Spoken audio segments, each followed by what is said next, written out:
سنیے ذرا پیر شہید الدین صاحب کیا کہتے ہیں درباروں کے بارے میں۔ اہل سنت میں آج کل کے خاص کر پیروں کے ہماری خانقاہوں میں بڑے بڑے غلط عقیدے ہیں۔ مولوی اور پیر جو ہیں وہ اپنے یعنی خطباء کو یہ نہیں کہتے کہ غلط طریقے جو غیر شرعی ہیں ان کو دربار میں کھڑے ہو کر لوگوں کو منع کرو کہ ایسا نہ کیا کریں، کوئی نہیں کہتا۔ کیوں؟ وہ پیری چمکاتے ہیں اپنی، کہ ہمیں جب تک کوئی حاجت روا نہیں سمجھے گا کہ مشکل نہیں ساری کنجی نہ کولے اے بیٹھے جڑے اے کنجی یہ پھر سن تے تاں مشکل حل ہو سی۔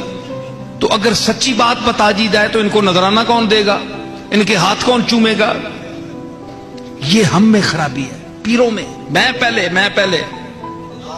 اپنی بات کروں، سب سے پہلے میں ہوں۔ تو اگر یہ مجھ میں خرابی ہے کہ میں اپنے آپ کو حاجت روا سمجھ بیٹھوں تو لوگوں کی مشکلیں میں حل کرتا ہوں، تو یہ کتنی بری بات ہے۔ مجھے اپنی اوقات سمجھنی چاہیے کہ میں کیا ہوں۔ میں ہر چیز میں ذات کا محتاج ہوں۔ بیمار ہو جاؤں تو بھاگتا ہوں جناب ولایت شاہ کوئی انتظام کا ڈاکٹر نہ، اچھا ڈاکٹر کون سا ہے، دل کا کون سا ہے، دماغ کا کون سا ہے۔ تو مجھے اپنی اوقات میں رہنا چاہیے۔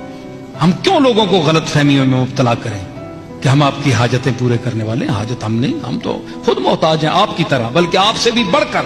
اگر ویڈیو اچھی لگی تو چینل کو سبسکرائب کرتے ہیں تاکہ میری آنے والی اچھی سے اچھی ویڈیوز آپ کو ملتی رہے۔ السلام علیکم، خدا حافظ۔